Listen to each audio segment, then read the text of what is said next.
Polisi kembali menggelar olah tempat kejadian perkara diplomat muda Kemlu yang ditemukan tewas terlakban di Indekos Menteng, Jakarta Pusat. Olah TKP ini saudara melibatkan tim Inafis, tim Dokes Polda Metro Jaya, Puslap 4 dan juga dokter yang mengotopsi jenazah. Soal dugaan diplomat muda ini kemungkinan dibunuh, polisi mengatakan tidak mau menduga-duga sebab polisi akan mengungkap kasus berdasarkan penyelidikan kriminal melalui pendekatan berbagai ilmu. Polisi berjanji akan menangani kasus ini secara profesional.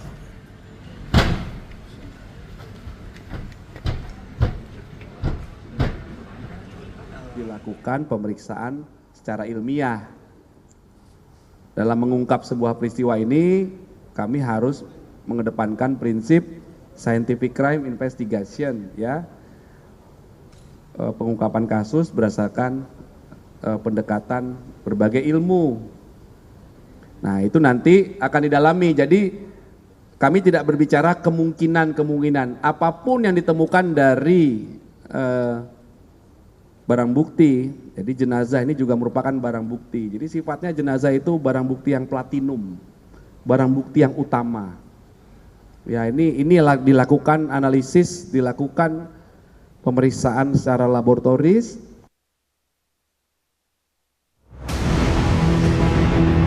Jadi saksi TPPU betul nggak Pak? Sidang TPPU?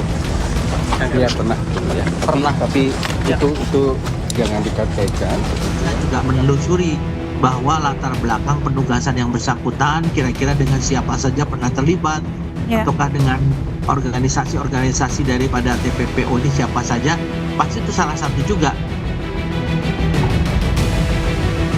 Tewasnya Arya Daru Pangayunan, diplomat muda Kementerian Luar Negeri di kamar indekosnya di Menteng, Jakarta Pusat, masih menjadi misteri. 2 rekaman CCTV sebelum korban ditemukan, CCTV pun jadi bukti tambahan untuk menguak kasus ini. Sebelum ditemukan tewas, kegiatan diplomat Kemlu Arya Daru Pangayunan terekam CCTV Indekos. Dari rekaman CCTV hari Senin tanggal 7 Juli 2025 sekitar pukul 11 malam. Korban terlihat seorang diri, baru kembali ke kamar indekosnya. Tak berselang lama, Arya kembali keluar kamar sekitar pukul 23:24 waktu Indonesia Barat. Tampak korban membawa sebuah kantong plastik hitam, diduga hendak membuang sampah. Korban kemudian kembali masuk ke kamar. Lalu keesokan harinya, tanggal 8 Juli, CCTV merekam penjaga kos dan 1 saksi berada di depan kamar korban. Polisi mengatakan, istri almarhum Arya sempat menghubungi penjaga kos untuk memeriksa kondisi suaminya. Terlihat kemudian penjaga kos dan saksi mencoba menelepon dan beberapa kali mengetuk pintu kamar untuk mengecek keberadaan korban. Namun korban tak kunjung menjawab. Salah satu di antara mereka berusaha membuka kamar menggunakan kunci cadangan dan menemukan korban tak bernyawa di dalam kamar dengan kondisi seluruh wajah terlakban. Soal kedinasan korban di Kementerian Luar Negeri, Direktur Perlindungan WNI Kementerian Luar Negeri, Juda Nugraha membenarkan korban pernah menjadi saksi kasus tindak pidana perdagangan orang atau TPPO di Jepang. Namun Yuda menegaskan jangan mengaitkan profesi dengan sebab kematian korban. Jadi saksi TPPU betul nggak Pak? Sidang TPPU?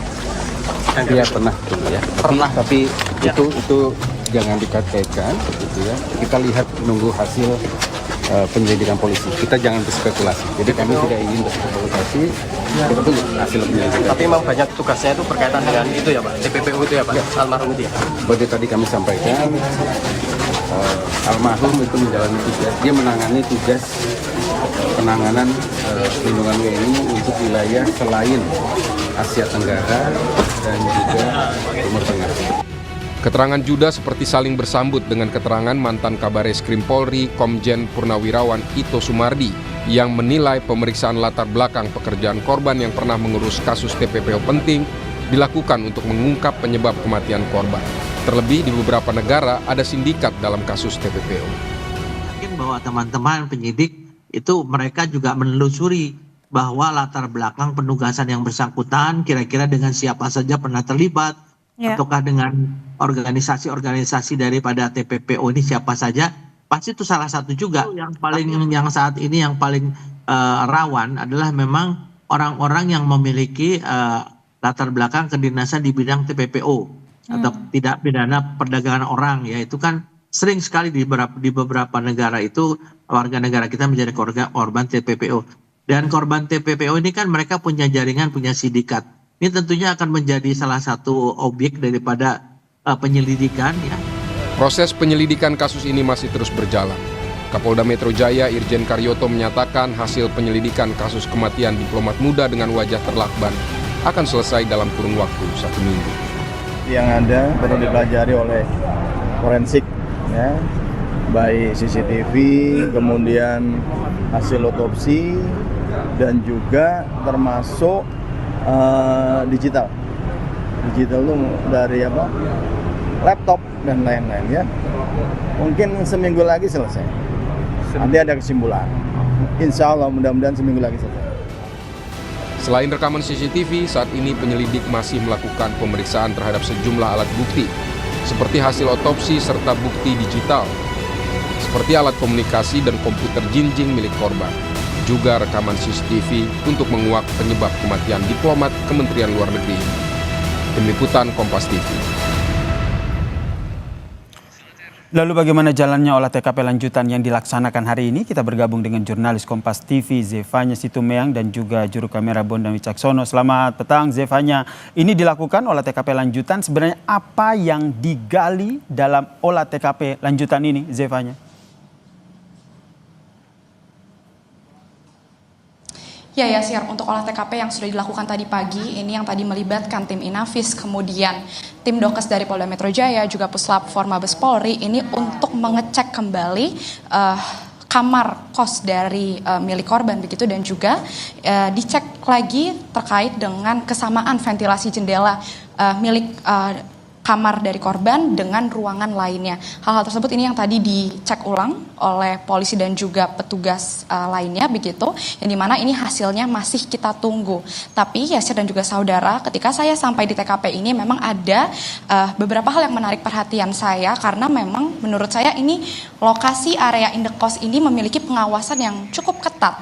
Juru kamera Kompas TV, Bondan Wicaksono, akan memperlihatkan kepada Anda situasi area dari indekos. Saya akan menggambarkan dari pintu masuk saja, dari pintu pagar, ini ada CCTV yang mengarah ke jalan area depan pagar dari indekos. Ini untuk memperlihatkan aktivitas kedatangan atau keluar masuknya warga setempat begitu, atau yang menghuni indekos di sini.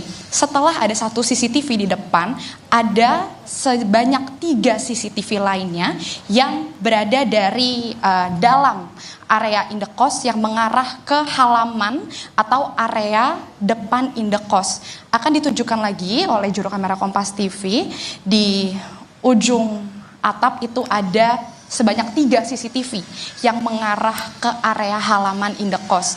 Ini bisa menjadi salah satu petunjuk bagaimana aktivitas yang ada di area halaman indekos begitu ya. Karena Yasir dan juga saudara, ternyata di area lingkungan indekos ini tidak hanya ada indekos, tapi ada sebuah toko yang menjual sebuah barang begitu ya. Ini yang artinya bisa dikunjungi oleh masyarakat umum yang ingin membeli barang, di mana toko ini beroperasi sampai dengan pukul 10 malam. Nah, di dalam area toko ini saya lihat ini juga ada CCTV. Artinya ada banyak sekali CCTV ini yang mengawasi area tempat ini. Selain itu, di sebelah toko ini barulah di belakang saya ini adalah lokasi dari indekos yang kurang lebih terdapat sebanyak 12 kamar kalau kesaksian dari warga setempat begitu ya. Di dalam area indekos sendiri yang seperti sudah tersebar di media massa juga, itu ada kurang lebih sebanyak 3 CCTV di area indekosnya saja untuk mengawasi bagaimana aktivitas para pemilik atau orang yang menghuni indekos begitu ya. Artinya ini pengawasannya sangat ketat. Mungkin ini bisa menjadi petunjuk seharusnya bagaimana, tapi memang kita harus menunggu bagaimana pemeriksaan dari polisi begitu, karena kalau saya lihat juga Yasir dan juga saudara, memang tidak ada petugas keamanan atau satpam yang berjaga di area indekos ini, sehingga kita harus menunggu tentunya. Dan ini di belakang saya baru saja datang yang masih harus kita konfirmasi apakah ini dari petugas tempat juga yang masih akan melakukan pengecekan kembali, tapi nanti akan kita konfirmasi kembali Yasir dan juga saudara, yang jelas saat ini hasil pemeriksaan masih terus dilakukan oleh polisi begitu ya, untuk pemeriksaan CCTV yang sudah dikumpulkan, kemudian pemeriksaan dari keterangan saksi dan juga sejumlah alat bukti lainnya seperti alat komunikasi digital yang sudah disampaikan pada paket pengantar tadi. Kita masih menunggu Yasir, karena dari Kapolda Metro Jaya Irjen Karyoto menargetkan minggu depan ini diharapkan hasilnya bisa disampaikan kepada media massa. Yasir. Kita nantikan bagaimana hasil penyelidikan dari polisi terkait dengan kasus ini. Terima kasih jurnalis Kompas TV Zevanya Sitomeyang dan Bondan Wicaksono atas informasinya.